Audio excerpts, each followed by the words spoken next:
Hello everyone. आज के इस वीडियो लेक्चर में हम डिस्कस करेंगे मोनोकोट लीव्स की इंटरनल स्ट्रक्चर और उनका वेरिएशन। स्टूडेंट्स, इससे पहले मैंने जो डाइकोट की लीव्स उनके इंटरनल स्ट्रक्चर और वेरिएशन पर भी एक वीडियो बना रखा है। इस वीडियो को देखने के बाद आप वो जो वीडियो है dicot leaves internal structure variation वाला भी आप वीडियो देख लीजिएगा, तो आपको ये वीडियो और अच्छे ढंग से समझ में आएगा। इस पिक्चर के अंदर आपको ये मोनोकोट की लीव्स दिखाई दे रही हैं। ये उनका स्टेम है और यहाँ पे ये देखिए ये सारी लीव्स इस स्टेम के अंदर इस तरह से जुड़ी हुई हैं। ठीक है, तो ये जो लीव्स हैं, सबसे महत्वपूर्ण कैरेक्टर जो मोनोकोट लीव्स का होता है, मोनोकोट लीव्स आइसोबिलेटरल लीव्स होती हैं बाय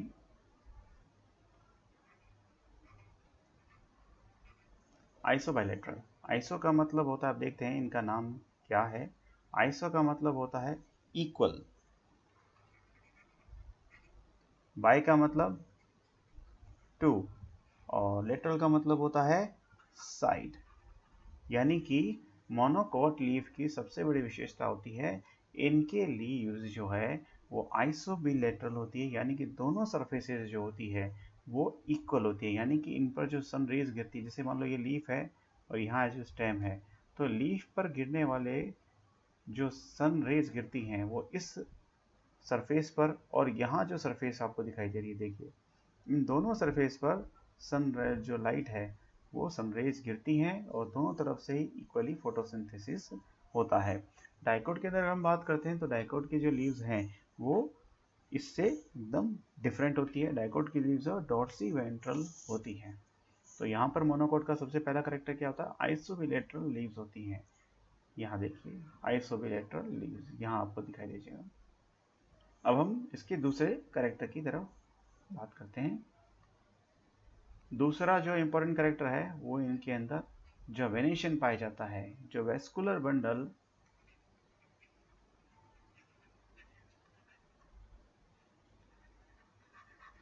सप्लाई जो है, वेस्कुलर बंडल सप्लाई जो है वो पैरेलल वेन्स में दिखाई दे रही है। देखिए यहाँ पे इस डायग्राम में आप देख सकते हैं इजीली, ये जो वेस्कुलर बंडल सप्लाई है वो एक दूसरे के पैरेलल में है। डाइकोट में इसे एकदम डिफरेंट होता है। ठीक है, तो ये सेकंड करेक्टर है वेस्कुलर बंडल सप्लाई। अब हम जो डाइकोट की जो लीव्स हैं, सारी लीव्स का अध्ययन हम स्टडीज़ जो है वो नहीं कर सकते हैं, तो हम सबसे पहले जो लीफ लेते हैं मक्का की, यानी कि जियामेज की लीफ लेंगे और उसकी स्टडी करेंगे। डाइकोट की लीव्स की जो स्टडी है वो हम पहले ही वाले वीडियो में कर चुके हैं। आज के वीडियो लेक्चर में हम सिर्फ मोनोकोट की जो लीव्स हैं उसकी स्टडीज़ करेंगे। यहाँ देखिए जियामेज, यानी कि सबसे पहले हम स्टडी करते हैं मक्का के लीफ की। इस लीफ के ऊपर अपर एपिडर्मिस और लोअर एपिडर्मिस पर क्यूटीन का डिपोजिशन होता है और साथ ही साथ अपर एपिडर्मिस पर ट्राइकोम्स पाए जाते हैं। ये ट्राइकोम का काम होता है डेसिकेशन, यानी कि जो शुष्कता से बचाना उस लीफ को। और ध्यान से अगर आप देखेंगे तो यहाँ देखिए स्टोमेटा, अपर एपिडर्मिस पर स्टोमेटा और मोनोकोट की लोअर एपिडर्मिस, इन दोनों पर ऊपर और नीचे दोनों तरफ स्टोमेटा पाए जाते हैं। यानी कि और खास विशेषता क्या है, दोनों सरफेस पे पाए जाते हैं और इक्वल मात्रा में पाए जाते हैं, इक्वल अमाउंट के अंदर। अगर मान लो 50 स्टोमेटा ऊपर है तो 50 लगभग 50 स्टोमेटा लोअर एपिडर्मिस पर मोनोकोट पर पाए जाते हैं। और ऐसी लीव्स को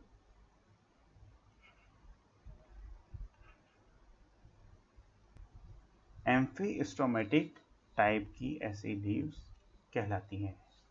तो इस तरह के क्वेश्चन एग्जाम में आ सकते हैं कि एम्फीस्टोमेटिक टाइप की लीव्स किसे कहते हैं। तो ऐसी लीव्स जिनके अपर एपिडर्मिस और लोअर एपिडर्मिस दोनों सरफेस पर इक्वल मात्रा में स्टोमेटा प्रेजेंट होते हैं। उनका दूसरा करेक्टर देखें, यहाँ पे भी देख लिए यूनिसीरिएट एपिडर्मिस है और यहाँ पे भी यूनिसीरिएट एपिडर्मिस है, यानी कि इसको एक परतीय भी कह सकते हैं। अब ये एपिडर्मिस में हम देखते हैं तो या तो ये ओवल शेप्ड की, ये देखिए ओवल शेप्ड की, या बैरल शेप्ड की, ये देखिए ये बैरल शेप्ड कहलाते हैं। पुराने ज़माने में इस तरह के बैरल के अंदर कुछ ड्रिंक्स और भरा करते थे, तो बैरल शेप्ड की अपर और लोअर एपिडर्मिस बनी होती है, और ये सारे पेरेन्काइमेटियस सेल्स होती हैं। कुछ पेरेन्काइमेटियस सेल मोनोकोट की अपर एपिडर्मिस पर प्रेजेंट होते हैं। ये देखिए इन सेल्स को बुलिफॉर्म सेल्स कहते हैं, और ये मोनोकोट के अपर एपिडर्मिस की विशेषता होती है, बुलिफॉर्म सेल।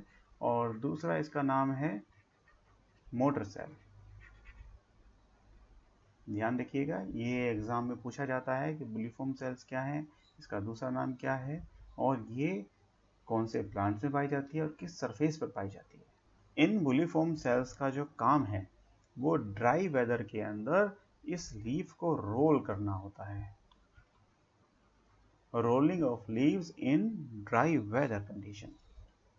अब हम बात करते हैं मीजोफिल सेल की। यहाँ पे देखिए अपर एपिडर्मिस लोअर एपिडर्मिस की बात होगी। मीजोफिल सेल के अंदर देखते हैं तो यहाँ देखिए एक ही जैसी मीजोफिल सेल्स हैं, इनमें कोई डिफ्रेंशिएशन नहीं है पेलिसेड टिश्यू का या स्पंजी पेरेन्काइमा के अंदर। ये सिर्फ और सिर्फ एक ही तरह बनी होती हैं, एक ही तरह की सेल्स हैं सारी की सारी, चाहे यहाँ देखिए यहाँ ये सारे एक ही तरह की सेल्स हैं। इस तरह की सेल्स को आइसोडायमेट्रिक सेल्स कहते हैं, और इनमें बीच बीच में इंटरसेलुलर स्पेस है। इस डायग्राम में भी नहीं दिखाई दे रहा, लेकिन फिर भी इनमें इंटरसेलुलर स्पेस जो है वो प्रेजेंट होता है। अब हम बात करते हैं थर्ड लीफ के थर्ड पार्ट की, वो है आपका वेस्कुलर बंडल।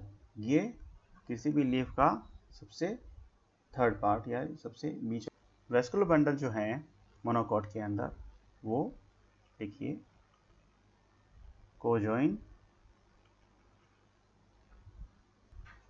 कोलेटरल और क्लोज प्रकार के होते हैं। क्लोज इसलिए होता है क्योंकि वेस्कुलर बंडल के जाइलम एंड फ्लोएम के बीच में कैम्बियम उपस्थित नहीं होता है, इसलिए क्लोज प्रकार के ये कहलाते हैं। तो कोजेंट होते हैं, कोलेटरल होते हैं। अब यहाँ आप ध्यान से देखेंगे तो जाइलम जो पेचेस हैं वो ऊपर की तरफ पाए जाते हैं, और जो फ्लोएम सेल्स हैं जो वो नीचे की तरफ प्रेजेंट होते हैं। जो जाइलम सेल्स हैं उन जाइलम सेल्स के अंदर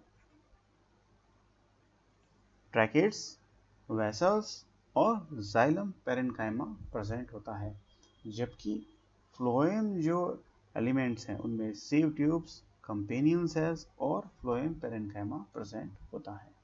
एक चीज़ का ध्यान और रखिए, जो मोनोकोट की लीफ है उस लीफ का जो सबसे सेंट्रल पार्ट होता है, उस सेंट्रल पार्ट का जो वेस्कुलर बंडल है वो सबसे बड़ा होता है, और साइड के ये जो दूसरे जो छोटे छोटे ये सारे छोटे वेस्कुलर बंडल होते हैं। और एक बात और जो मैं पहले भूल गया था, वेस्कुलर बंडल जो सप्लाई है, जो वहाँ पर स्क्लेरेनकाइमेटियस जो स्क्लेरेनकाइमेटियस सेल्स हैं उनके बीच बीच में यहाँ पर ऊपर और नीचे की तरफ यहाँ पे पेचेस पाए जाते हैं। इस डायग्राम में नहीं है, मैं आपको दूसरा डायग्राम दिखा देता हूँ। देखिए इस पिक्चर में आप देख सकते हैं ये जो मेन वेस्कुलर बंडल सप्लाई है इस पर स्क्लेरेनकाइमेटियस पेचेस यहाँ ऊपर और नीचे दोनों तरफ पाया जाता है, जिसके कारण लीफ के अंदर दृढ़ता यानी स्ट्रेंथनेस आती है।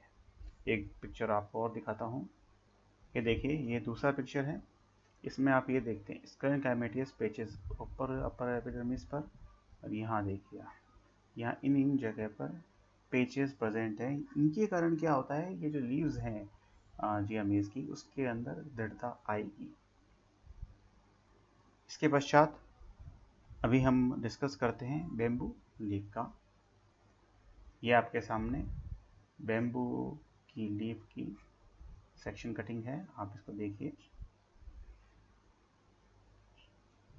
यहाँ ऊपर देख सकते हैं आप अपर एपिडर्मिस, लोअर एपिडर्मिस, जैसा कि जियामीज की लीफ में था वैसा का वैसा इसमें आपको दिखाई देगा। सिर्फ एक फ़र्क ये है कि जियामीज का जो अंदर मीसोफिल सेल्स थी वो आपको एक जैसी सेल से बनी हुई दिखाई दे रही थी, लेकिन यहाँ पे अगर आप देखोगे तो ये जो इनकी मीसोफिल सेल्स है ये लगभग पेलिसाइड टिश्यू जो है पेरिसेट टिश्यू की तरह दिखाई दे रही है, खंभाकार दिखाई दे रही है। और बीच बीच में इसमें ये देखिए आप एयर चेम्बर प्रेजेंट है। ये थोड़ी विशेषता है, थोड़ा डिफरेंस है, इसलिए अलग अलग लीव्स आपको करवाना बहुत ज़रूरी था। अब इस डायग्राम में आप ये भी देख सकते हैं कि जैसे जिया मील्स की लीफ के अंदर जो मेन वेस्कुलर बंडल सप्लाई थी, वेस्कुलर बंडल बड़ा था, यहाँ पे भी सबसे बड़ा वेस्कुलर बंडल जो है वो सेंटर में है। ऊपर और नीचे दोनों तरफ स्क्लेरोटाइमेटियस पैचेस हैं, जो इसके कारण स्ट्रेंथनेस आएगी। अब इसके पश्चात हम मोनोकोट की जो थर्ड लीफ है वो एक वेराइटी और है, जिसे हम कहते हैं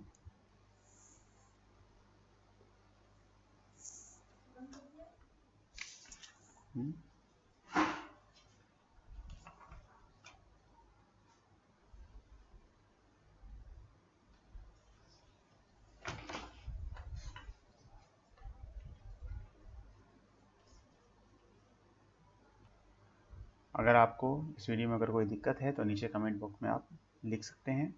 और अब हम नेक्स्ट वीडियो के अंदर मिलते हैं। धन्यवाद।